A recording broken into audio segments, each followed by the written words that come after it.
Hello everyone, welcome to our YouTube channel Agriculture and GK and myself मेघना पारेख। और आज हम लोग जो MCQs डिस्कस करने वाले हैं वो हमारे एक्सटेंशन एजुकेशन से रिलेटेड हैं। तो एक्सटेंशन एजुकेशन के जो MCQs हैं ये आपके रिलेटिव कॉम्पिटिटिव एग्जाम्स जितने भी हैं उन सभी के अंदर हेल्प करेगा।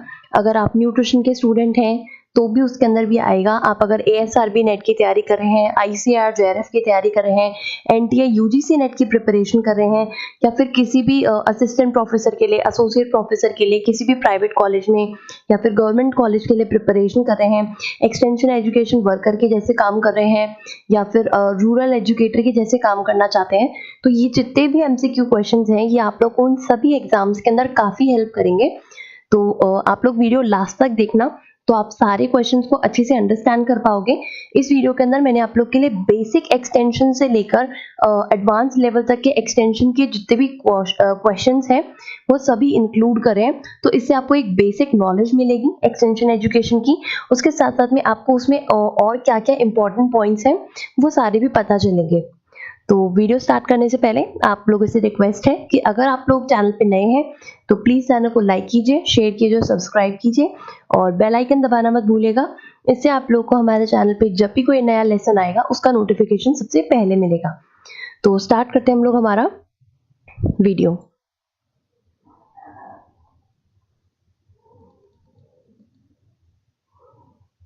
ओके, तो पहला क्वेश्चन देखते हैं। An out school system of education for rural people, तो उसको हम लोग क्या बोलते हैं? तो इसको हम लोग बोलते हैं एक्सटेंशन। ओके, यानी किसी भी एजुकेशन को थोड़ा सा बाहर वाली साइड पे यानी स्कूल के बाहर की तरफ ले जाके एक्सटेंड करना is extension. Okay, next question है एक्सटेंशन लिटरली मीन्स। अब एक्सटेंशन का रियल मतलब होता क्या है? एक्सटेंशन का मतलब होता है स्ट्रेच आउट करना किसी चीज को। ओके, यानी बड़ा करना, राइट। नेक्स्ट है question number 3, the term extension have originated in. अब कहाँ का ओरिजिनेटेड है? तो ये एक लैटिन वर्ड से ओरिजिनेटेड है। ओके, नेक्स्ट है the Latin roots for the term word extension is. तो इसका सही रहेगा आपका एक्स प्लस टेंशन। ओके, यानी ये लैटिन रूट से निकला हुआ है, लैटिन वर्ड है एक्सटेंशन ही। तो इसका अगर आप लोग ब्रेक डाउन करेंगे तो ये एक्स एंड टेंसियो से बना हुआ होता है। ओके, नेक्स्ट क्वेश्चन पे चलते हैं, क्वेश्चन नंबर 5 पे। The term university extension was first used in. तो ये कब काम आया था? ये आया था आपका 1866 के अंदर। Okay, next question number 6, the person considered as father of extension. अब किसको हम लोग फादर ऑफ एक्सटेंशन के नाम से जानते हैं? तो वो है हमारे James Stuart. Okay, James Stuart. Okay, next चलते हैं हम लोग क्वेश्चन नंबर 7 पे। The term extension education was first coined bye. अब पहली बार इसको कहां पर काम में लिया था, किसने काम में लिया था? तो ये जो थी हमारी जो एक्सटेंशन एजुकेशन टर्म थी ये सबसे पहले आपके यूके में काम आई थी। ओके, नेक्स्ट है आपका question number 8, the first use of the word extension was done by. अब सबसे पहले किसने काम में लिया था एक्सटेंशन एजुकेशन वर्ड को? तो वो थे हमारे वॉरिस। ओके, इन्होंने सबसे पहले एक्सटेंशन वर्ड का इस्तेमाल किया था। ओके, नेक्स्ट देखते हैं हम लोग question number 9, the person considered as father of extension in India. अब हमने बात कर ली कि फॉरेन में किसने करी थी, कहाँ पे सबसे पहले बात हुई थी। तो अब बात आती है इंडिया की कि किस पर्सन को हम लोग as a father of extension India में मानते हैं। तो वो है हमारे KN Singh. Okay, clear. Next रहते हैं हम लोग क्वेश्चन नंबर 10 पे। Extension can be considered to have developed from. अब कहाँ से डेवलप हुआ है? तो ये आपकी सोशियोलॉजी से डेवलप हुआ है। ठीक है, क्योंकि हम लोग इसके अंदर सोसाइटी की बात करते हैं, सोसाइटी को डेवलप करने की बात करते हैं। Okay, that's why sociology. Next है question number 11, that is vulgarisation in French is equivalent to the word. अब ये जो हमारा वल्गराइजेशन है ये फ्रेंच टर्म है। तो इसका नॉर्मल वर्ड मतलब अगर हम लोग नॉर्मल लैंग्वेज में बात करें, इंग्लिश लैंग्वेज में, तो ये किस वर्ड के इक्विवेलेंट आएगा? तो ये आपके एक्सटेंशन का इक्विवेलेंट होता है वर्ड। ओके, नेक्स्ट है question number 12, extension is communication intervention according to. अब एक्सटेंशन जो है वो कम्युनिकेशन इंटरवेंशन है। तो ऐसा किसने बोला था? तो ऐसा बोला था आपकी एन रोलिंग ने। क्लियर। नेक्स्ट है question number 13, extension when aims at empowering and और अपलिफ्टिंग द पुअर। तो इसको हम लोग क्या बोलते हैं? तो इसको हम लोग बोलते हैं एमेंसिपेटरी एक्सटेंशन। ओके, जिसके अंदर हम लोग एम्पावर करने की बात करते हैं लोगों को। तो आप इसको याद करने का क्या तरीका है?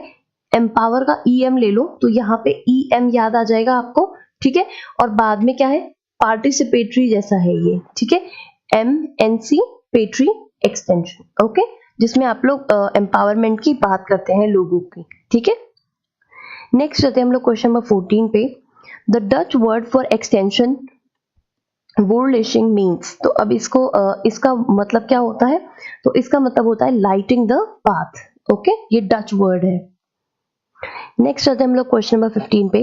The father of demonstration in extension is, अब एक्सटेंशन के अंदर जो हम लोग काम करते हैं, रूरल एक्सटेंशन के अंदर जो हम लोग जाते हैं, तो उसमें डेमोन्स्ट्रेशन सबसे पहले किसने स्टार्ट किया था, तो ये थे आपके सीमैन ए नैप जो थे, उन्होंने डेमोन्स्ट्रेशन सबसे पहले स्टार्ट किया था, क्लियर।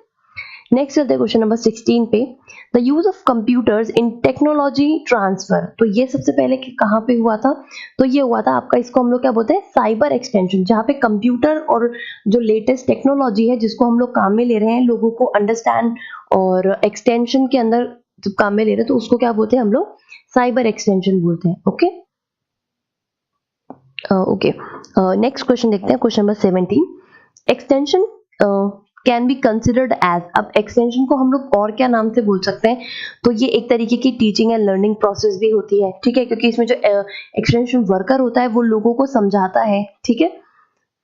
नेक्स्ट है इसमें अप्लाइड बिहेवियरल साइंसेस, ऑब्वियस है, जब आप एक्सटेंशन वर्कर बनते हैं, जब आप गांव में काम करते हैं, तो वहां पे आप लोगों का बिहेवियर ही चेंज करने की बात करते हैं, उनको किस तरीके से उनके बेटरमेंट के लिए, उनकी अपलिफ्टिंग के लिए काम किया जाए, तो इन चीजों से उसका बिहेवियर चेंज करने की कोशिश करते हैं, ओके। और नेक्स्ट है डिसीजन ओरिएंटेड साइंस, ऑब्वियस है, जब आपको किसी चीज के अंदर महारत हासिल करनी तो उसका डिसीजन पहले आपको लेना पड़ेगा। अगर आप किसी पूरी सोसाइटी में काम कर रहे हैं तो आप वहाँ के हर पर्टिकुलर इंडिविजुअल को उसकी बात के लिए उनका डिसीजन पहले देखोगे कि भाई सही डिसीजन है या नहीं है, इंडिविजुअल जो काम करना चाह रहा है वो उसके लिए प्रॉपर तरीके से तैयार है या नहीं है, ठीक है। तो ये डिसीजन ओरिएंटेड साइंस इसको बोलते हैं, क्लियर। तो हमारी जो एक्सटेंशन है वो इन सभी को मानती है, क्लियर। नेक्स्ट चलते हैं हम लोग क्वेश्चन नंबर 18 पे। The book entitled extension science is written by, अब किसने लिखी एक्सटेंशन साइंस, एन रोलिंग ने, आर चेमन्स ने, या फिर GL रे ने, या फिर वेंडे बैम ने, तो ये लिखी है हमारी एन रोलिंग ने, ओके। नेक्स्ट चलते हैं हम लोग क्वेश्चन नंबर 19 पे। Extension as a science is classified under, तो अब इसको किसके अंदर मानते हैं, तो इसको हम लोग सॉफ्ट साइंस, क्योंकि इसके अंदर हम लोग ह्यूमन बीइंग से डील करते हैं, ठीक है, सोसाइटी से डील करते हैं, क्लियर। नेक्स्ट है आपका question number 20। Extension is not, तो नहीं, क्या नहीं होती है, वॉलंटरी होती है, बिल्कुल होती है, फैमिली सेंटर्ड ये भी है थोड़ी सी, ठीक है, और कंक्लूजन ओरिएंटेड, तो हम लोग एक्सटेंशन वर्किंग जो है उसके अंदर हम लोग कंक्लूजन ओरिएंटेड नहीं होते, यानी हम लोग ऐसा कोई साइंस के एक्सपेरिमेंट जैसा नहीं है कि अगर हमने इसमें ये वाला सॉल्ट मिलाया या ये वाला केमिकल डाला तो ये वाली चीज बन जाएगी, तो हम लोग उसमें एकदम सटीक आंसर नहीं दे सकते, कोई कंक्लूड नहीं कर सकते, ठीक है, क्योंकि सोसाइटी का काम है।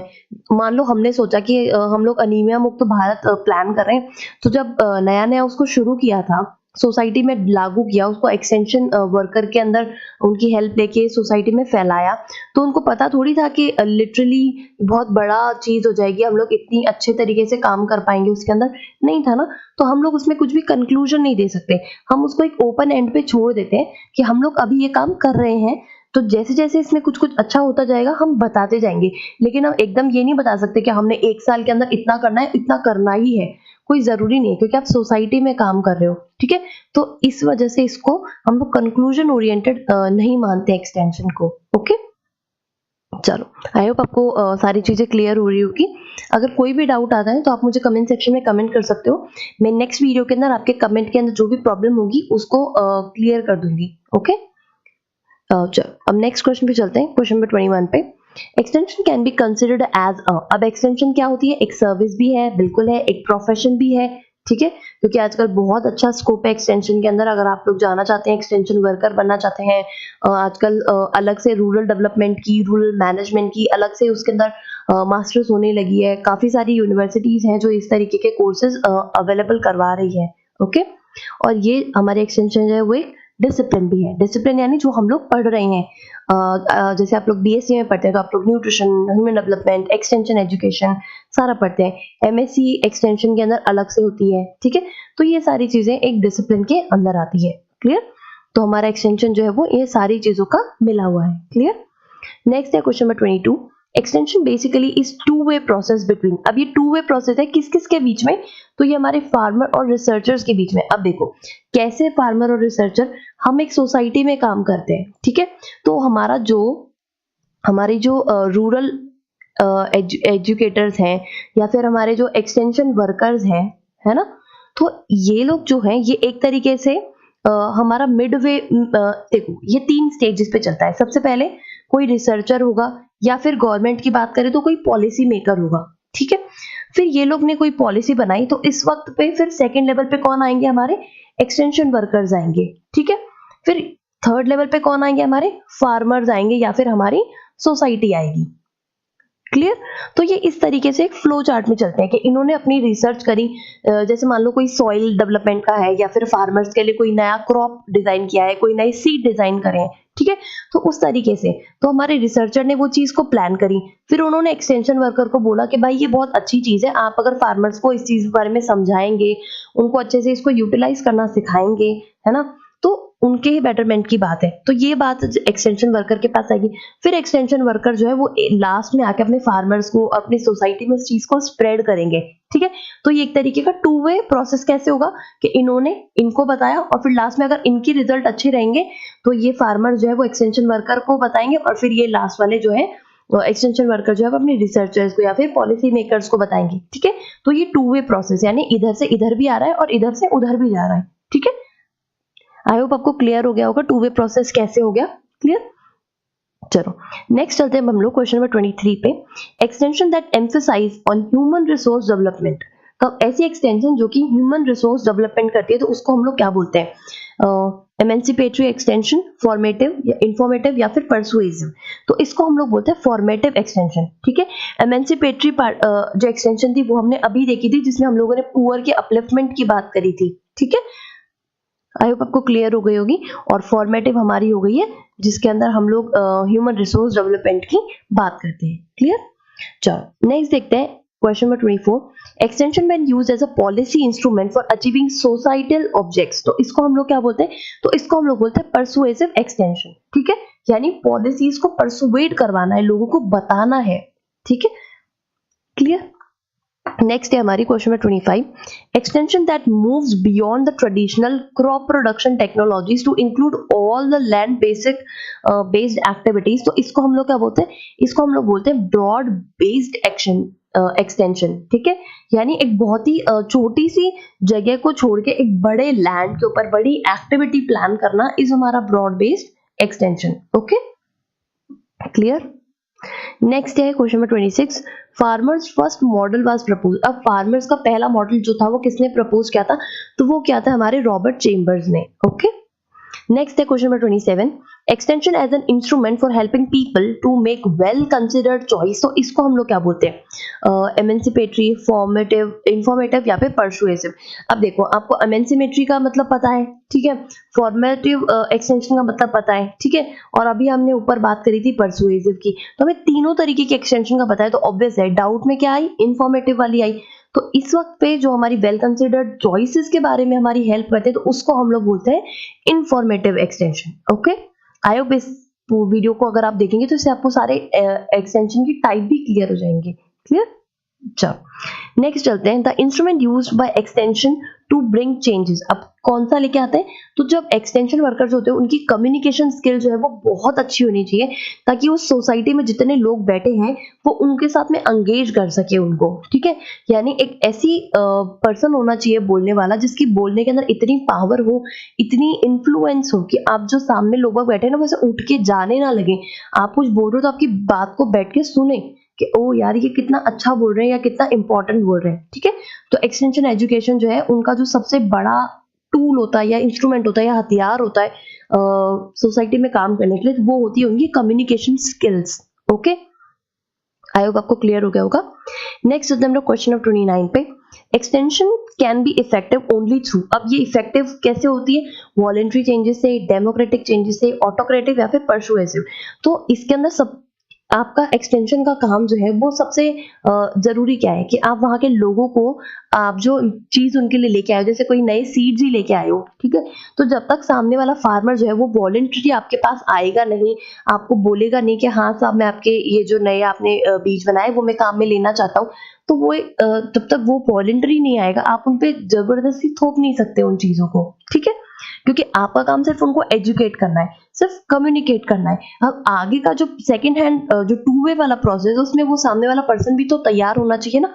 तो एक्सटेंशन जो है वो इफेक्टिव कब होगी, जब वो प्रोसेस टू वे कन्वर्ट होगा, यानी आपके फार्मर्स की तरफ से या फिर आपकी जो सोसाइटी है उनकी तरफ से वॉलंटरी जब एक्शंस होंगे कि हाँ हम ये काम करना चाहते हैं या फिर हम आपकी हेल्प करेंगे इस काम को करने में, तभी वो आपका जो एक्सटेंशन वाला वर्क है वो इफेक्टिव कहलाएगा, ठीक है।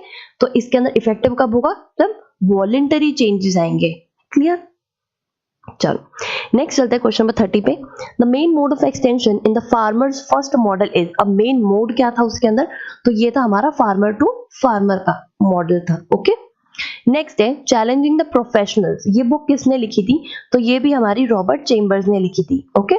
नेक्स्ट है the satellite model concept of extension was formulated bye, अब सैटेलाइट मॉडल जो है वो किसने फॉर्मुलेट किया था, तो ये हमारा किया था जी पेरूमल ने, ओके। नेक्स्ट है आपका question number 33, the basic element at the core of the extension education is, अब बेसिक एलिमेंट उसमें क्या चाहिए, तो इसमें चाहिए मैन हिमसेल्फ, यानी वो पर्सन जो है वो खुद जो है वो बेसिक एलिमेंट होता है, जब तक वो खुद इंसान अंदर से नहीं चाहेगा काम करना या लोगों से बात करना तब तक काम नहीं चलेगा, ओके। नेक्स्ट है question number 34, the fundamental objective of extension worker, अब फंडामेंटल ऑब्जेक्टिव क्या है, फार्मर्स को डेवलप करना या इंडिविजुअल को डेवलप करना या फिर कल्चर को डेवलप करना या फिर सोसाइटी को डेवलप करना, ठीक है। तो इसमें क्या है, डेवलपमेंट ऑफ इंडिविजुअल की हम लोग बात करते हैं। वैसे तो हम लोग पूरी जब ओवरऑल बड़ा गोल देखेंगे तब हम लोग बात करेंगे कि भाई हम सोसाइटी के या फिर कल्चर की डेवलपमेंट की बात करते हैं, लेकिन हम जब फंडामेंटल लेवल की बात करते हैं ना कि सबसे बेसिक क्या है, तो बेसिक है कि हम हर एक इंडिविजुअल को उस लेवल पे लेके जाना चाहते हैं कि उसके पास वो पर्टिकुलर नॉलेज हो, वो उस चीज को काम में लेना सीख सके। तो इसमें फंडामेंटल क्या है, बेसिक यूनिट क्या है कि हर इंडिविजुअल को डेवलपमेंट की राह पे लेके जाना, ओके। तो ये हमारे फंडामेंटल गोल्स होते हैं। क्लियर, चलो नेक्स्ट देखते हैं हम लोग क्वेश्चन नंबर 35। इसमें क्या है, the basic ultimate objective of extension is, ultimate मतलब जो जैसे मैंने अभी आपको बताया कि शॉर्ट टर्म गोल्स होते हैं और लॉन्ग टर्म गोल्स होते हैं, फिर शॉर्ट टर्म ऑब्जेक्टिव्स होते हैं फिर लॉन्ग टर्म ऑब्जेक्टिव होते हैं। जो अभी हमने ऊपर की बात करी ये हमारा शॉर्ट टर्म वाले हैं, ठीक है, जिनको हम लोग धीरे धीरे अचीव करेंगे। और इसमें क्या बात हो रही है हमारी अल्टीमेट ऑब्जेक्टिव की, यानी लास्ट ऑब्जेक्टिव क्या है, ठीक है। तो लास्ट ऑब्जेक्टिव हमारा क्या होगा कि हम उन इंसानों को यानी उनको रियलाइज करना है कि उनका कितना ज्यादा पोटेंशियल है ना। जैसे हम क्लास में जैसे टीचर की रिस्पॉन्सिबिलिटी क्या होती है, जो बच्चे नहीं पढ़ पा रहे उनको ये बोलना नहीं यार तुम तो बेवकूफ हो, तुम्हें तो आता नहीं है, ये नहीं करना। तो उनको ये नहीं, उनको ये बताना कि अगर तुम इस काम में अच्छे नहीं हो तो तुम इस काम में अच्छे हो, उनके उनके फुलेस्ट पोटेंशियल तक लेके जाना जो है वो हमारा अल्टीमेट ऑब्जेक्टिव होता है, ठीक है। चाहे वो आप क्लासरूम के अंदर देखो या फिर आप उसको out of school extension education में यूटिलाइज करके देखो। क्लियर, नेक्स्ट हम लोग क्वेश्चन नंबर 36 पे। The book entitled extension education was written by, अब ये जो है एक्सटेंशन एजुकेशन जो बुक है वो किसने लिखी है, तो ये लिखी है हमारी वेंडे बैन ने, ओके। नेक्स्ट है question number 37, extension education is, अब एक्सटेंशन एजुकेशन क्या होती है, फॉर्मल है, इनफॉर्मल या फिर नॉन फॉर्मल है। तो हमारी एक्सटेंशन एजुकेशन जो है वो हमारी एक तरीके से नॉन फॉर्मल होती है, ओके। मैं एक लेसन बनाऊंगी उसके अंदर हम लोग फॉर्मल, इनफॉर्मल, नॉन फॉर्मल जितनी भी टाइप ऑफ एजुकेशन है उनके ऊपर हम लोग अलग से बात करेंगे, ओके, क्योंकि थोड़ा एलैबोरेटेड टॉपिक है, ओके। चलो नेक्स्ट चलते क्वेश्चन नंबर 38 पे। The basic objective of extension education is to create opportunities for, अब किसके लिए अपॉर्चुनिटीज क्रिएट करनी है, इसके अंदर हम लोग इफेक्टिव लर्निंग की बात करते हैं, ओके।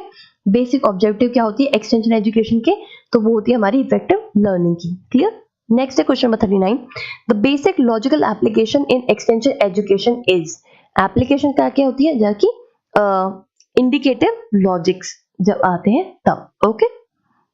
नेक्स्ट है क्वेश्चन नंबर 40, इसमें क्या है, the basic unit of extension work is, अब बेसिक यूनिट क्या है, तो ये हमारी फैमिली होती है, ओके।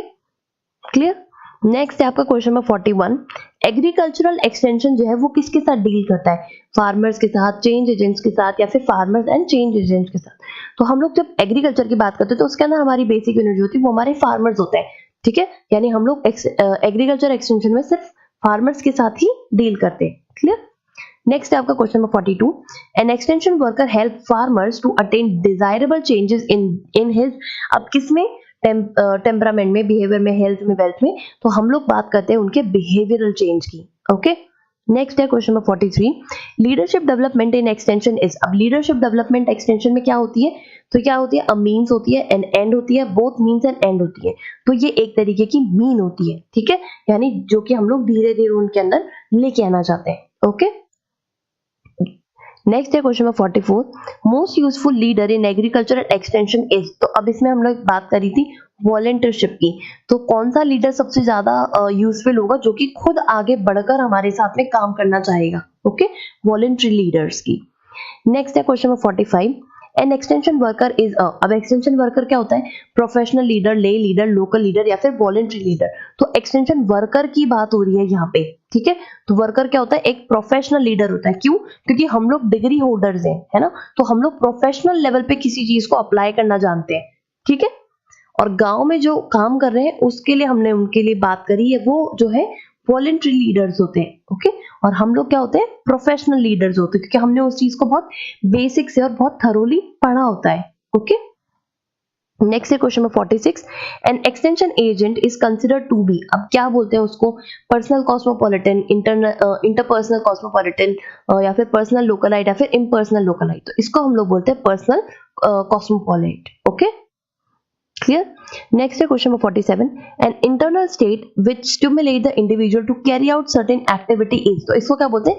इसको हम लोग बोलते हैं मोटिवेशन। यानी एक इनर स्टेट होती है, आपका पढ़ने का मन नहीं कर रहा, ठीक है, तो आपने 2 दिन का ब्रेक ले लिया, लेकिन तीसरे दिन क्या होगा? आपका इंटरनल स्टेट, यानी आपके अंदर से ही आवाज आएगी कि अब मुझे पढ़ना चाहिए। या फिर आपने कोई बहुत इंस्पिरेशनल गाना सुन लिया, या तो उसको हम लोग क्या बोलते हैं? मोटिवेशन, कि अब मुझे ये काम करना ही है, राइट।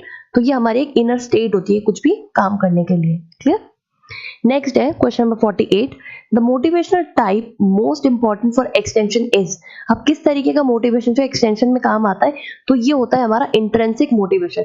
बाहर से आप, एक्सटेंसिक का मतलब है कि आपको सैलरी मिल रही है, तो एक टाइम आएगा कि जब आप ऐसे सोचोगे कि चल ठीक है ना यार, काम कर रहे हैं, मिल रही है सैलरी, बट सैलरी अच्छी नहीं है, तो कई बार वो मोटिवेशन खत्म होने लगता है, ठीक है। लेकिन आप इंटरनल एक्सटेंशन की क्या बात है? इंट्रिंसिक मोटिवेशन का मतलब क्या होता है कि आप जो है दिल से उन लोगों के लिए काम करना चाहते हो, ठीक है। आप इंटरनली, आपके दिल से आप चाहते हो कि इन लोगों का भला हो, है ना, उनको अच्छे से समझाना चाहते हो। जैसे आप विलेज में गए, वहां पे आपने देखा कि कितनी प्रॉब्लम्स है, लोगों को खाने को नहीं है, पीने को पानी नहीं है, तो वो क्या होगा? आपका एक इंटरनल मोटिवेशन होगा कि मैं इन लोगों के लिए कुछ तो अच्छा करूं। तो उसकी बहुत जरूरत पड़ती है जब आप कहीं सोसाइटी में काम करते हैं या किसी रूरल बैकग्राउंड एरिया के अंदर जाके काम करते हैं, एज ए एक्सटेंशन वर्कर या रूरल वर्कर काम करते हैं। तो ओके, चलो, आई होप आपको सारी चीजें क्लियर हो रही होगी।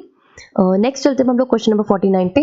If I have to get the gold medal I should work hard at studies, तो ये क्या रिफ्लेक्ट करता है? ये डिटर्मिनेशन, इंट्रिंसिक मोटिवेशन,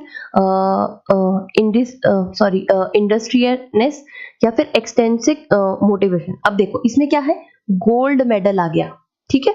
तो अब ये क्या होगा? ये एक तरीके का एक्सट्रेंसिक आपका मोटिवेशन है।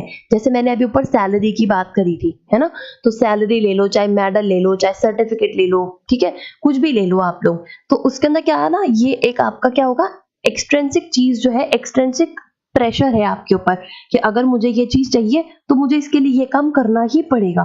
अगर मुझे मेरे अगले महीने की सैलरी चाहिए तो मुझे ऑफिस में बैठ के काम करना ही पड़ेगा। तो ये क्या है? एक तरीके का एक्सट्रेंसिक मोटिवेशन है। Okay, clear? और अभी इस गोल्ड मेडल की जगह पे अगर ये आता कि that I have to better the society, so that's why I have to work in the villages, तो ये जो रहता है ये एक तरीके का इंट्रिंसिक मोटिवेशन रहता, ठीक है, कि मुझे सोसाइटी के लिए कुछ अच्छा काम करना है। क्लियर? तब वो आपका जो आता वो इंट्रिंसिक मोटिवेशन आता। क्लियर? नेक्स्ट है question number 50। Indian journal of extension education is publish from, अब ये कहां से होती है? तो ये होती है आपकी IARI न्यू दिल्ली से। ओके, नेक्स्ट है question number 51, the science that deals with adult learning is, अब अडल्ट लर्निंग के लिए होती है हमारी एंड्रागोजी। ओके, हम अलग से एक पूरा लेसन डिस्कस करेंगे जिसमें एंड्रागोजी, पेडागोजी, है ना, और ये जितनी भी हमारी डिफरेंट डिफरेंट साइंस होती है एजुकेशन से रिलेटेड, वो सब डिस्कस करेंगे। ओके, आप बस बने रहो चैनल के साथ में। चलो नेक्स्ट बात करते हैं हम लोग क्वेश्चन नंबर 52 की। The word andragogy have its root in, अब ये कहां से आई है वर्ड एंड्रागोजी? तो ये आई है आपके ग्रीक से। ओके, नेक्स्ट है question number 53, the emphasis of andragogical methods in comparison with pedagogical method is on. अब ये किसके अंदर डिफरेंस है? तो ये आपके प्रोसेस में डिफरेंस है। कैसे? क्योंकि एंड्रागोजिकल मेथड जो होते हैं वो आपके अडल्ट लर्निंग के डिफरेंट मेथड्स होते हैं, और जबकि पेडागोजिकल मेथड्स होते हैं वो एक चाइल्ड लर्निंग के मेथड्स होते हैं। ओके, तो दोनों का प्रोसेस ही अलग होगा। क्लियर? क्योंकि दोनों को रिसीव करने वाले पर्सन अलग है। राइट, चलो नेक्स्ट चलते हैं क्वेश्चन नंबर 54 पे। Here and now situation is a characteristic feature of, अब ये हेयर एंड नाउ यानी अभी इसी वक्त पे, तो क्या होगा? वो आएंगे हमारे एंड्रागोजी में, क्योंकि हम बच्चों पे इतना प्रेशर नहीं डाल सकते। राइट, चलो नेक्स्ट बात करते हैं क्वेश्चन नंबर 55 की। एंड्रागोजी लिटरली मींस क्या होता है? इसमें क्या है? Adult leading, adult learning, child learning, child learning. तो इसके अंदर क्या होगा? ये हमारी अडल्ट लीडिंग होती है। एक लिटरल मींस अगर हम लोग बात करें तो वो हमारी अडल्ट लीडिंग की जैसे आती है। ओके, चलो नेक्स्ट देखते हैं हम लोग the term andragogy was coined bye. अब एंड्रागोजी जो है वो किसने दी थी? तो ये दी थी हमारे अलेक्जेंडर नैप ने। ओके, नेक्स्ट बात करते हैं हम लोग adult learning is problem centred, subjective centred, instructor centred या फिर इंस्टीट्यूट सेंटर्ड। तो जब हम किसी अडल्ट की बात करें तो उसमें क्या होती है? उनके पास प्रॉब्लम होती है जिसके अराउंड पे वो लोग बैठ के उस चीज को समझना शुरू करते हैं। Okay, clear? चलो नेक्स्ट देखते हैं हम लोग क्वेश्चन में 58, the central problem in adult learning is. अब सेंट्रल प्रॉब्लम क्या होती है अडल्ट लर्निंग की? उनका एज, उनका लिटरेसी या फिर सेक्स डिफरेंट नहीं, उनका इंटरनल मोटिवेशन। अब देखो, आप एक तो बात करो कि आप मैरिड नहीं हो, ठीक है, आप स्टार्टिंग से पढ़ते हुए आ रहे हो, आपकी पढ़ाई में कोई गैप नहीं लगा, तो आपने वही लेवल ऑफ मोटिवेशन बना हुआ है कि मुझे पढ़ना है, मुझे काम करना है। लेकिन आप एक हाउसवाइफ की बात करो जो कि पिछले 10 साल से वही किचन में काम कर रही है, खाना बना रही है, घर का काम कर रही है। अब आप उसको एकदम से बोलोगे कि आओ आंटी आपको पढ़ाई करवाते हैं, तो बेचारी 2 दिन तो आराम से पढ़ाई करेगी आपके साथ, लेकिन तीसरे दिन से फिर वही, अरे ये कहाँ काम में फंस गई मैं, जबरदस्ती का, मुझे तो मेरे घर का काम देखना है। तो जब अडल्ट को पढ़ाते हैं तो उसमें सबसे ज्यादा प्रॉब्लम जो होती है वो उनके मोटिवेशन लेवल की होती है। ओके, तो जैसे ही हम लोग एंड्रागोजी की बात करते हैं तो उसमें हम लोग उन लोगों को मोटिवेट करना बहुत जरूरी होता है। Okay, clear? चलो नेक्स्ट चलते हैं हम लोग क्वेश्चन नंबर 59 पे। A person is called an adult when he attains an age of. अब अडल्ट कब बोलते हैं? जब एक पर्सन जो है वो 18 इयर्स क्रॉस कर जाता है, ठीक है, क्योंकि उससे पहले आपकी एडोलेसेंस वाली एज चल रही होती है, और 18 के बाद में आप लोग एज अडल्ट में काउंट होने स्टार्ट हो जाते हैं। Okay, clear? चलो नेक्स्ट देखते हैं हम लोग question number 60, adult literacy programme can be considered as. अब अडल्ट लिटरेसी प्रोग्राम्स होते हैं वो क्या होते हैं? हमारे वो एक तरीके के नॉन फॉर्मल एजुकेशन के अंदर आते हैं। क्लियर? नेक्स्ट है the term pedagogy have its root in. Pedagogy कहां से आई है? ये भी हमारा ग्रीक वर्ड है। ओके, नेक्स्ट है the author of the book pedagogy of the oppressed. अब ये किसने लिखी थी? तो ये लिखी थी आपके पैलो फेरियर ने। ओके, नेक्स्ट है question number 63, learning the rope refers to. अब लर्निंग द रोप क्या मतलब होता है? तो इसका मतलब होता है सोशलाइजेशन। ओके, यानी आप किस तरीके से सोशलाइज करेंगे लोगों के साथ में। राइट, नेक्स्ट है question number 64, the relatively enduring change in overt and covert responses as a result of perceived stimulus is called। अब इसको क्या बोलते हैं हम लोग? इसको हम लोग बोलते हैं लर्निंग। ओके, नेक्स्ट क्वेश्चन देखते हैं हम लोग question number 65, education is a process of. अब इंटरेक्शन, लर्निंग, सोशलाइजेशन या फिर इंस्टीट्यूशनलाइजेशन। तो एजुकेशन क्या होती है? एक तरीके की सोशलाइजेशन का प्रोसेस होती है वो। ओके, नेक्स्ट है question number 66, subject and target group specificity are characteristic features of. अब ये किसके हैं? यानी सब्जेक्ट भी और टारगेट ग्रुप स्पेसिफिसिटी जहां पे आ जाती है तो वो हमारी फॉर्मल एजुकेशन हो जाती है। ठीक है, जहाँ पे आपको पता होता है कि आपके पास में इस पर्टिकुलर एज के स्टूडेंट है और आपको इनको इंग्लिश पढ़ानी है, हिंदी पढ़ानी है, कुछ कैरेक्टरिस्टिक जो है वो उनके मिले जुले होते हैं। ठीक है, तो जहां पे इस तरीके की फॉर्मलनेस आ जाती है उसको हम लोग फॉर्मल एजुकेशन बोलते हैं। क्लियर? नेक्स्ट है question 67, the objective of education are decide by. अब ये कौन डिसाइड करता है भाई? तो ये हमारे होते हैं नॉर्मेटिव साइंस के अंदर आते हैं। ठीक है, बायोलॉजिकल नहीं, फिजिकल नहीं, सोशल नहीं, नॉर्मेटिव साइंस के अंदर आते हैं। क्लियर? नेक्स्ट है question 68, education is the manifestation of perfectness already in man. ये किसने कहा था? तो ये कहा था आपका स्वामी विवेकानंद जी ने। ओके, नेक्स्ट चलते हैं हम लोग क्वेश्चन 69 पे। The concept of extension education process was given by. अब ये किसने दिया था? तो ये दिया था हमारे पॉल लीगन्स ने। ओके, नेक्स्ट है question 70, the last stage in the extension education process is. अब लास्ट स्टेज क्या होती है आपके एजुकेशन के प्रोसेस के अंदर? तो वो रहती है आपकी रिकंसिडरेशन। राइट? नेक्स्ट है education is essentially considered as production of desirable changes in. अब किसमें डिजायर्ड चेंजेस लाना चाहते हैं हम लोग? उनके बिहेवियर के अंदर लाना चाहते हैं। राइट? नेक्स्ट है question number 72, elementary education covers children in the age group of. अब एलिमेंट्री एजुकेशन के अंदर कौन सी एज ग्रुप के बच्चे कवर होते हैं? तो वो होते हैं आपके 6 to 11 ईयर्स के। राइट? नेक्स्ट है question number 73, world literacy day जो है वो कब मनाया जाता है? सितंबर 5 को, सितंबर 8 को, जून 5 को या फिर फरवरी 28 को? तो ये मनाया जाता है आपका सितंबर 8 को। Okay, clear? चलो नेक्स्ट देखते हैं हम लोग। अब इसमें है question number 74, national women literacy day जो है वो कब मनाया जाता है? वो मनाया जाता है आपका 2 अक्टूबर को। ओके, नेक्स्ट है question number 75, the significant aspect for non formal learners are. तो इनके सिग्निफिकेंट एस्पेक्ट क्या होते हैं? ये होते हैं इनका फ्लेक्सिबल करिकुलम होना चाहिए, क्योंकि नॉन फॉर्मल लर्नर्स हैं ये लोग, यानी ये वो फार्मर वाले लेवल के या फिर जो वर्किंग हाउस होल्ड वुमेन्स हैं उन लोगों के लिए। तो हम उनको ऐसा नहीं बोल सकते कि भाई आज हमने आपको ये होमवर्क दिया तो ये हमें आज ही चाहिए।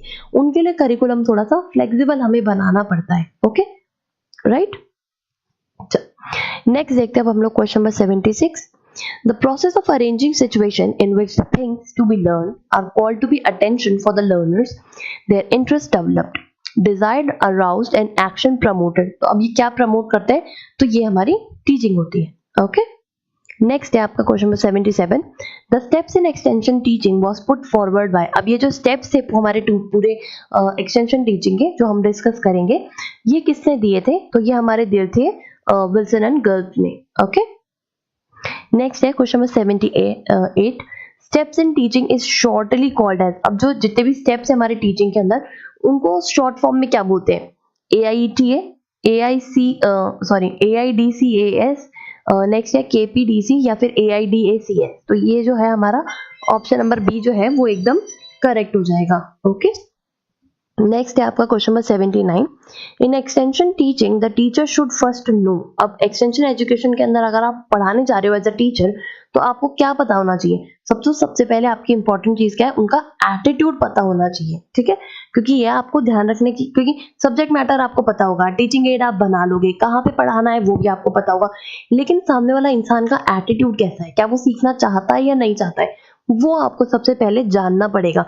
और नहीं चाहता है तो आप किस तरीके से उसको मॉडिफाई कर सकते हो कि वो आपकी बात सुने और आपकी बात समझे, वो आपको एज अ टीचर वहां पे काम में लेना पड़ता है। ओके, नेक्स्ट है question number 80, effective teaching is. अब इफेक्टिव टीचिंग क्या होती है?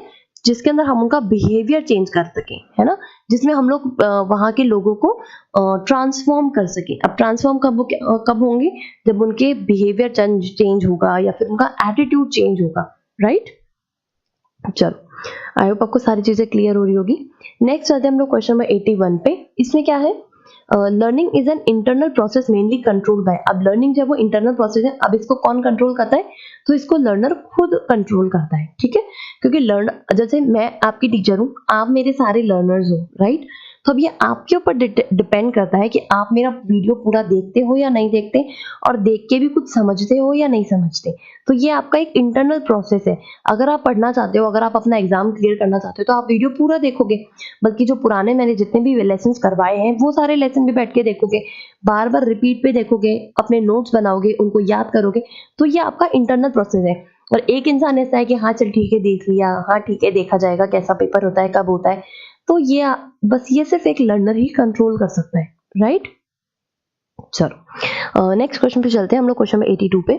द प्रोसेस ऑफ एक्वायरिंग और imparting the ability to perform a behavioural pattern through experience and practice, तो इसको हम लोग क्या बोलते हैं, इसको हम लोग बोलते हैं लर्निंग। ओके, नेक्स्ट है question number 83। Learning become the most rapid by maximising concentration on, अब किसके ऊपर कंसंट्रेट करोगे कि एक सेंटेंस के ऊपर एक बार, मतलब एक ही टाइम पे एक ही जगह पे दिमाग जब लगाओगे तब आप सबसे ज्यादा जो है चीजों को सीख पाओगे जल्दी से जल्दी, ठीक है, राइट। नेक्स्ट क्वेश्चन देखते हैं हम लोग। People learn more rapidly and permanently when the learning process is pleasant or enjoyable relates to, अभी किसके साथ रिलेट करता है, तो इसको हम लोग बोलते हैं लॉ ऑफ इफेक्ट के अंदर, राइट, कि आप कितने प्लीजिंग एनवायरनमेंट में बैठे हो या फिर कितने एंजॉय करके उस चीज को पढ़ रहे हो, तो उतना ही रैपिडली, उतना ही परमानेंटली आपके दिमाग में कोई वो चीज फिक्स हो जाती है। अब जैसे मानो मेरे को ये एक्सटेंशन एजुकेशन की कोई चीज पढ़ानी थी, राइट, तो उसके अंदर मैंने आप लोग को एक स्पेसिफिक उससे रिलेटेड कोई एक स्टोरी सुनाई, जैसे जब मैं रूरल वर्कर थी या फिर जब मैं इस तरीके से विलेज में जाके काम करती थी, जब हम लोग एज ए अंडर प्रोजेक्ट के अंदर काम करते थे, तो मैंने इस तरीके से आप लोगों की एक स्टोरी बिल्ड करके सुनाई, ठीक है।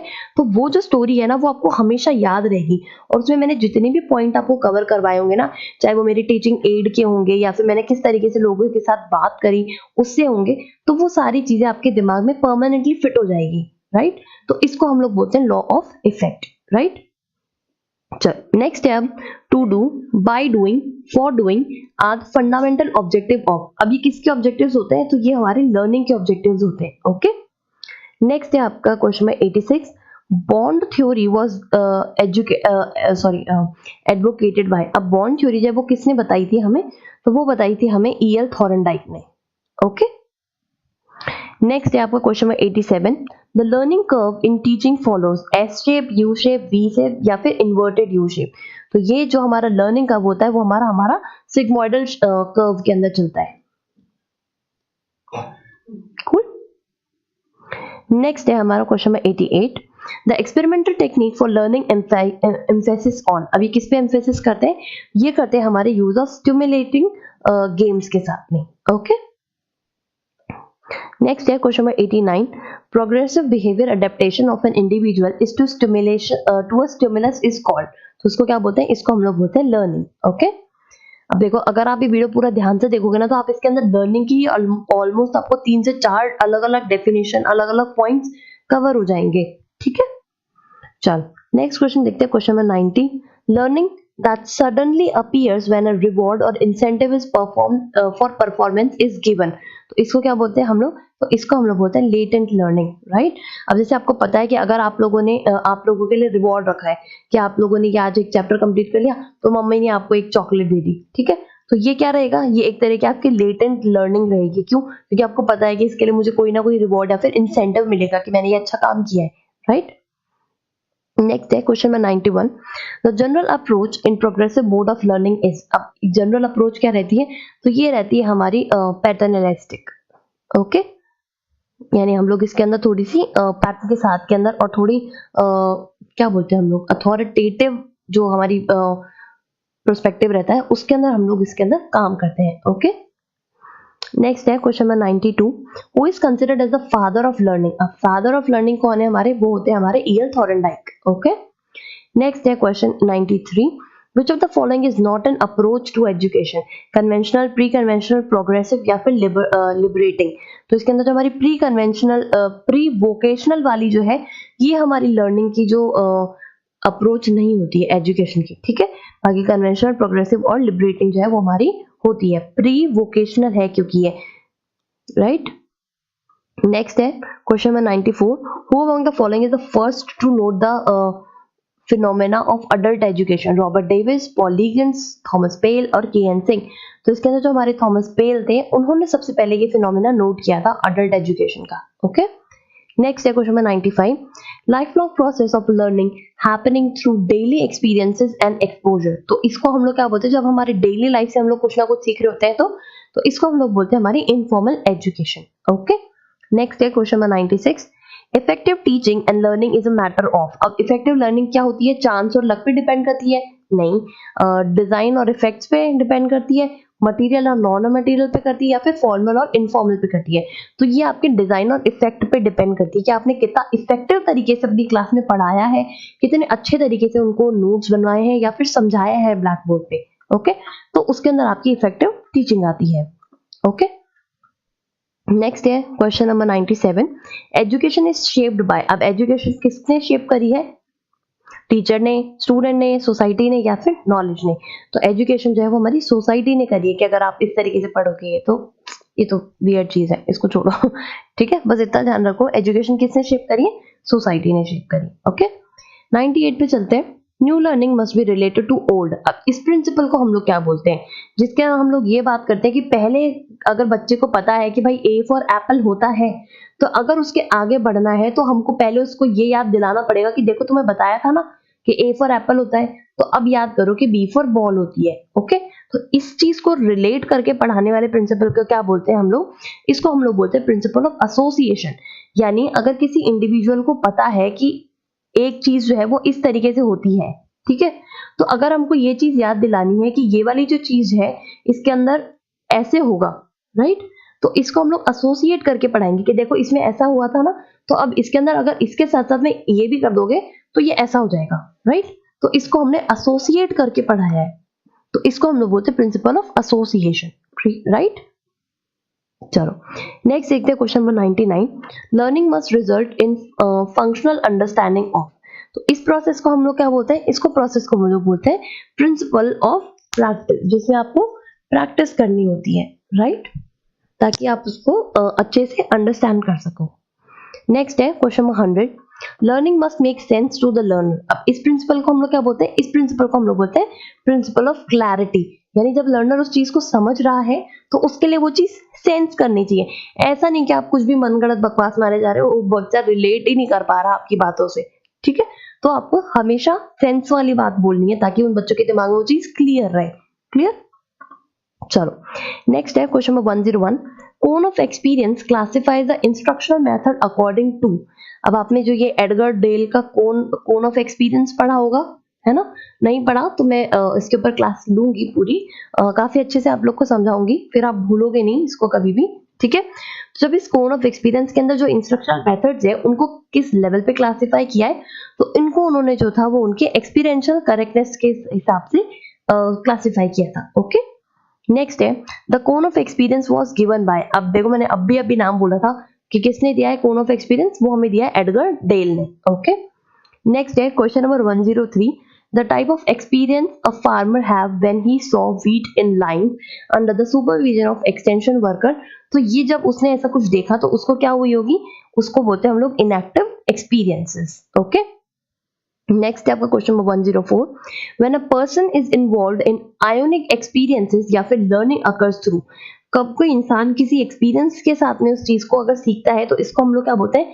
इसको हम लोग बोलते हैं ऑब्जर्वेशन। यानी आप ऑब्जर्व कर रहे हो उसको दूर से, लेकिन आप कुछ ना कुछ उससे सीख रहे हो। जैसे डिमॉन्स्ट्रेशन के मेथड्स में क्या होता है ना, आप ऑब्जर्व करते हो कि इसने इसको ऐसे किया है, तो उस ऑब्जर्वेशन से जब आप सीख रहे होते हो, ठीक है, तो उसको हम लोग ऑब्जर्वेशनल लर्निंग बोलते हैं। ओके, नेक्स्ट है आपका question number 105, more effective learning process is provided through. अब सबसे ज्यादा इफेक्टिव लर्निंग कब हम लोग प्रोवाइड कर सकते हैं? कि रिजल्ट डेमोन्स्ट्रेट कर दें टेलीविजन से, या फिर एक्सपीरियंस दिला दें, या फिर फील्ड ट्रिप्स करा दें। तो सबसे ज्यादा आप कब सीखोगे? जब आप उस चीज को खुद एक्सपीरियंस करोगे, राइट। अब किसी को है मतलब रोटी कैसे बनानी है, अब एक तो आप सिर्फ उसको टीवी पे दिखा दो, ठीक है, एक आपके उसके सामने बनाओ, और एक उसको खुद को बोलो कि मैं यहीं खड़ा हूं, तुम खुद आटा लगाओ, तुम खुद चपाती बनाओ। जब उस चीज को वो एक्सपीरियंस करेगा ना, तब उसको वो चीज ज्यादा समझ आएगी। ओके, तो सबसे ज्यादा अगर किसी इंसान को हमें सिखाना होता है तो उसको खुद को उस काम को करने देना चाहिए होता है, ठीक है। जब वो खुद इस चीज को एक्सपीरियंस करेगा तभी उसके सबसे ज्यादा समझ आएगी। ओके, चलो नेक्स्ट हम लोग बात करते हैं क्वेश्चन नंबर 106 की, which of the following is an example of direct purposeful experiences. तो ये होती है हमारी ब्लॉगिंग, यानी मतलब किस तरीके से आप उसको डायरेक्टली समझा सकते हो। अगर आपने उसको ब्लॉग का मॉडल दिखा दिया तो ठीक है, वो एवरेजली समझेगा। अगर उसको कोई प्लेन पे दिखा दिया, कोई डायग्राम ड्रॉ करके दिखा दिया, मॉडल दिखा दिया, लेकिन जब आप उसको सच में वो दिखाओगे कि भाई ये है वो खेत जोतने वाला हल, है ना, तो जब आप उसको वो हल चलता हुआ दिखाओगे, एकदम फिजिकली उसको टच करने को दे सकते हो वो ब्लॉक, ठीक है, तब उसको पता चलेगा कि ओके ये ऐसा होता है और ये इस तरीके से काम करता है। तो इसको एक डायरेक्ट हम लोग एक्सपीरियंस बोल सकते हैं, राइट। नेक्स्ट है question number 107। The extension worker tells about the variety characteristic of farmers the farmer learns by. अभी किससे लर्न करते हैं? तो ये करते हैं आपके एब्स्ट्रैक्शन से, ओके। नेक्स्ट है question number 108। Which of the following is specimen. अब स्पेसिमेन क्या होता है? सन, स्काई, बीटल, माउंटेन्स। तो इसमें आपके जो बीटल्स होते हैं वो एक तरीके के आपके स्पेसिमेन्स होते हैं, ओके। नेक्स्ट है question number 109। Classification of extension methods into individual group mass is based on. अभी किस पे बेस्ड है?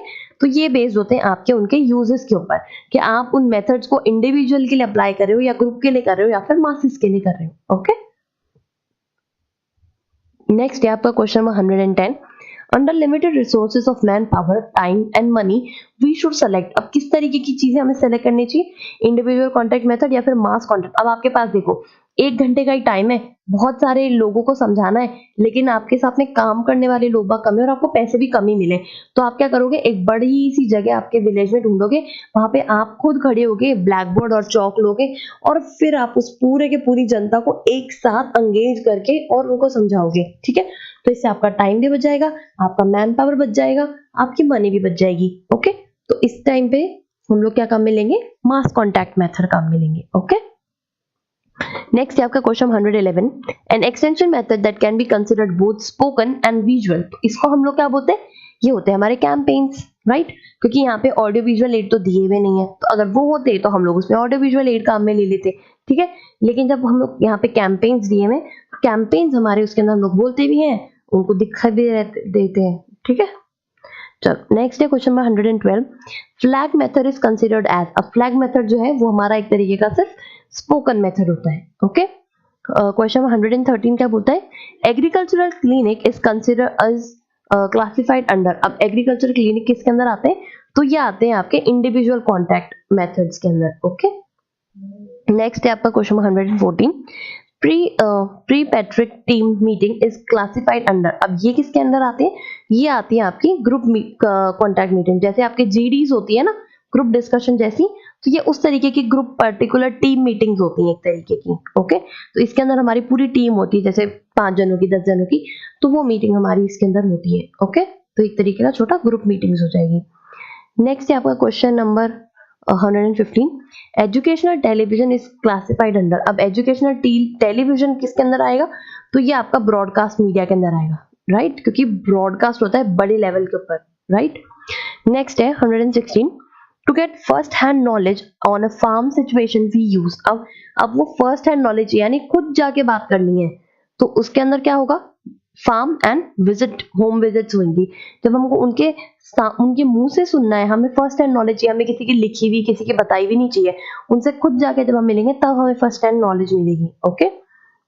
नेक्स्ट है question 117। The ratio of take और to acceptance is highest in. अब टेक एंड एक्सेप्ट वाली चीज जो हाईएस्ट कहां पर होगी?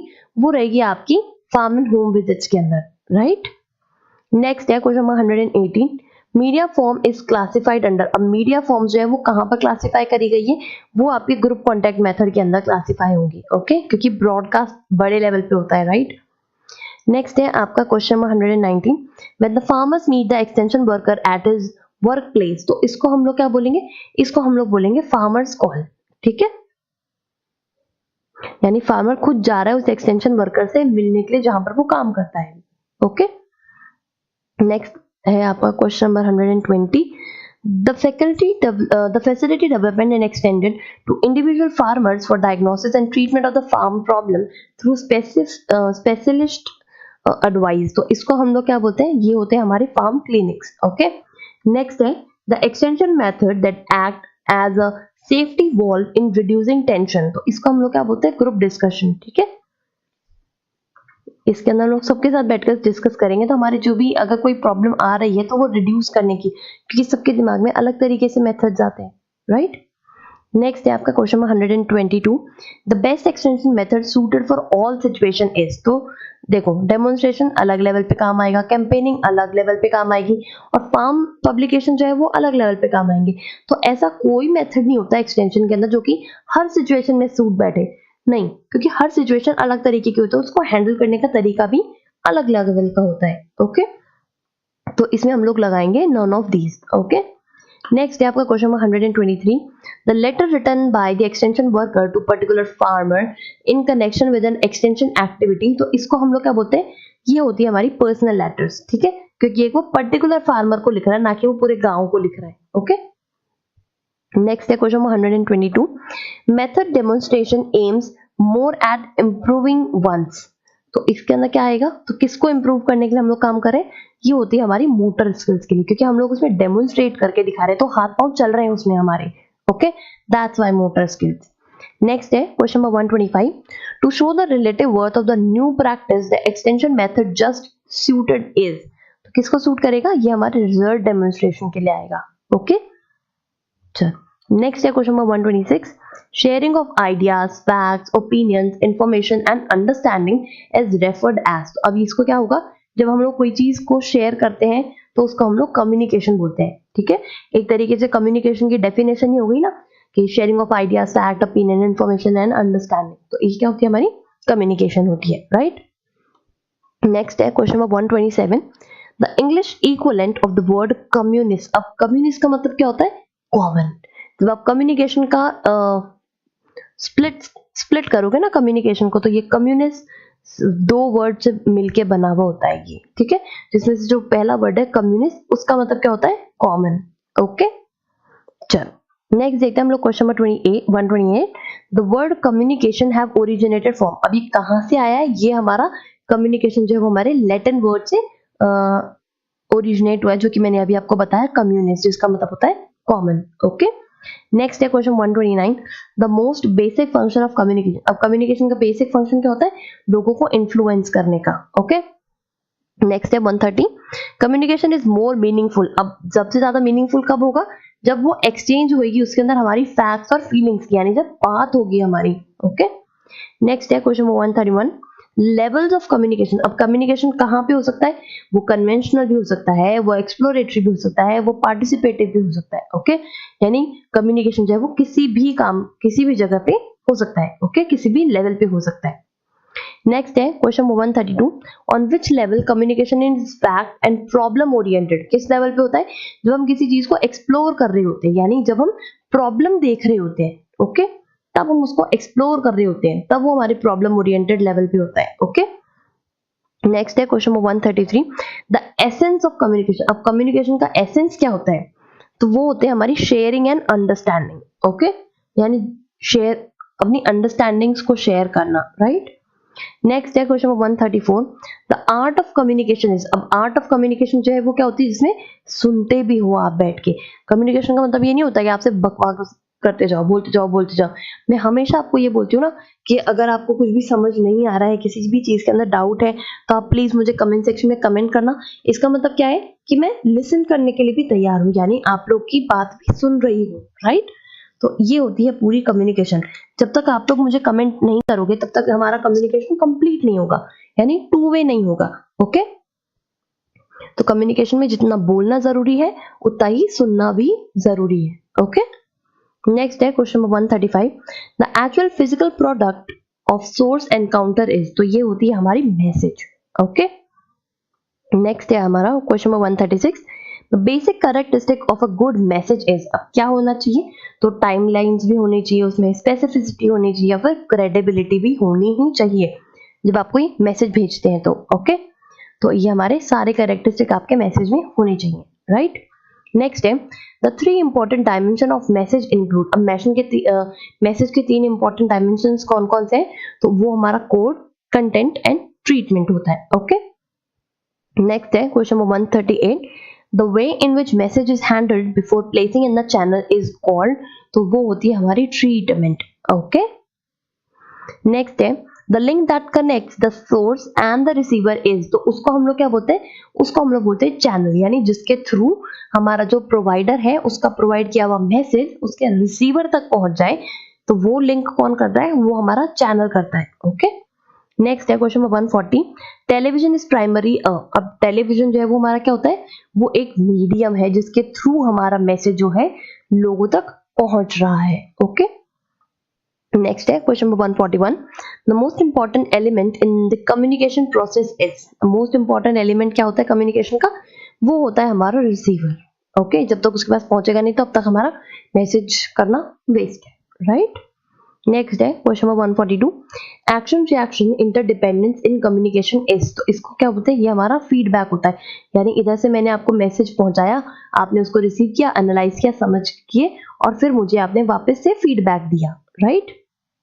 तो ये हमारी एक्शन रिएक्शन लॉ होती है। ओके, ये मैंने किया एक्शन और ये आपने दिया रिएक्शन।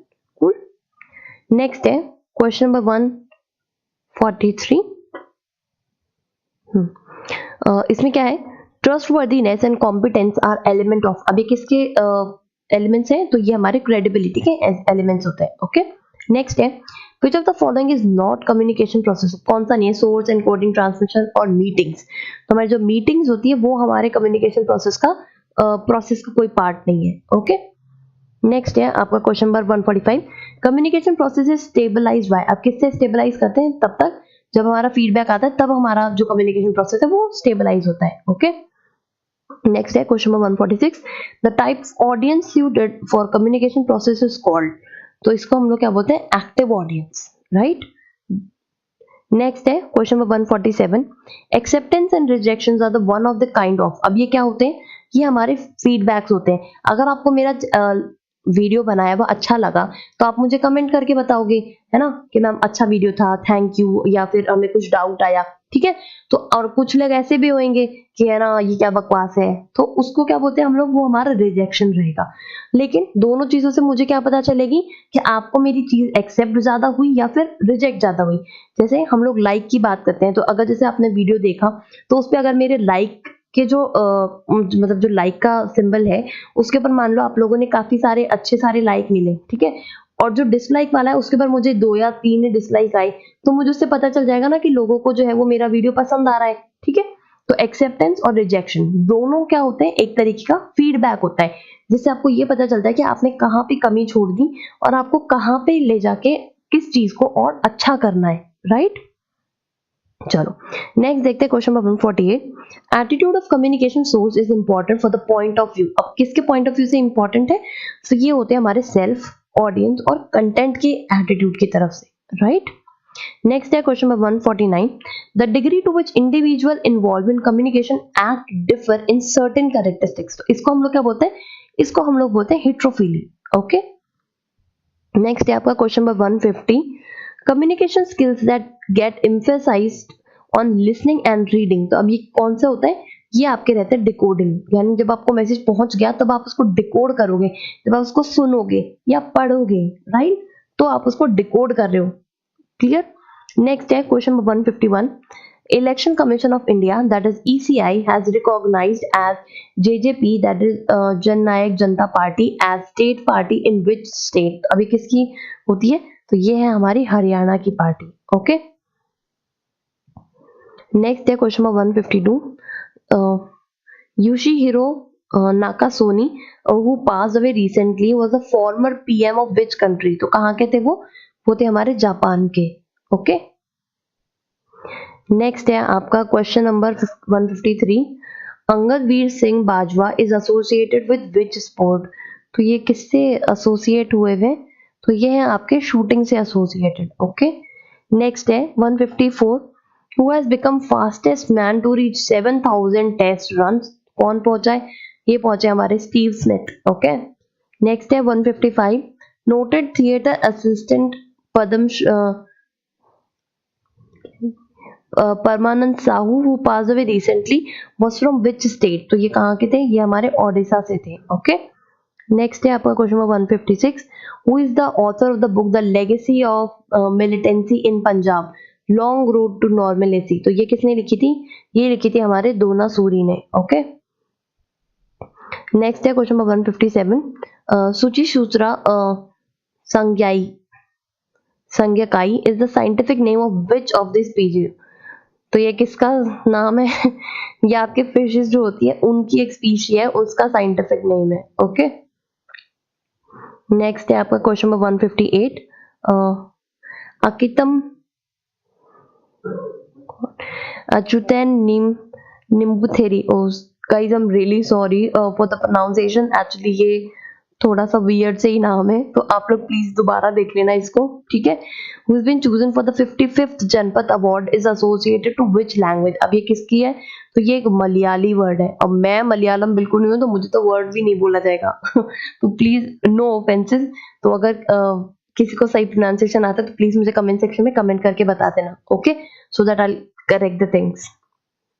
चलो, नेक्स्ट है question number 159, the first ever international conference on landslides risk reduction and resiliency was held in which city? तो ये कहाँ हुई थी? ये हुई थी हमारी न्यू दिल्ली के अंदर। ओके, चलो, नेक्स्ट है क्वेश्चन नंबर 160, ये है who has been appointed as the chairman of the micro finance panel of the code for the responsibility of lending, that is CRL। तो इसके कौन है? ये है हमारे HR खान। ओके, तो इतने ही थे हमारे आज का हमारा सारा वीडियो। आई होप आपको सारे क्वेश्चन आंसर जो है समझ आए होंगे, और अगर फिर भी आपको किसी भी क्वेश्चन के अंदर डाउट है तो प्लीज आप मुझे कमेंट सेक्शन में कमेंट करके बता सकते हैं। कोई आपको नोट्स में प्रॉब्लम आ रही है, ठीक है, होम साइंस से रिलेटेड कोई भी प्रॉब्लम है, आप लोग को कोई वीडियो समझ नहीं आ रहा है, कोई टॉपिक समझ में नहीं आ रहा है, या फिर आप किसी भी कॉम्पिटिटिव एग्जाम की तैयारी कर रहे हैं, तो आप कमेंट करके मुझे बता सकते हैं। मैं उस टॉपिक के ऊपर जल्दी से जल्दी वीडियो आप लोग के लिए प्रोवाइड करने की कोशिश करूंगी। ओके, और आप हमें फॉलो कर सकते हैं हमारे सारे प्लेटफॉर्म्स पे। आप हमारा टेलीग्राम ग्रुप ज्वाइन कर सकते हैं, आप हमारा स्पेसिफिक व्हाट्सएप ग्रुप है जहाँ पे हम लोग सारी नोट्स और PDF सब कुछ प्रोवाइड करते हैं, तो आप वो भी ज्वाइन कर सकते हैं। ओके, और अगर अभी तक भी आपने चैनल सब्सक्राइब नहीं किया है तो प्लीज चैनल सब्सक्राइब करें, बेल आइकन जरूर दबाएं, इससे आपको हमारे चैनल पे जब भी नया लेसन आएगा उसका नोटिफिकेशन सबसे पहले मिलेगा। तो थैंक यू सो मच।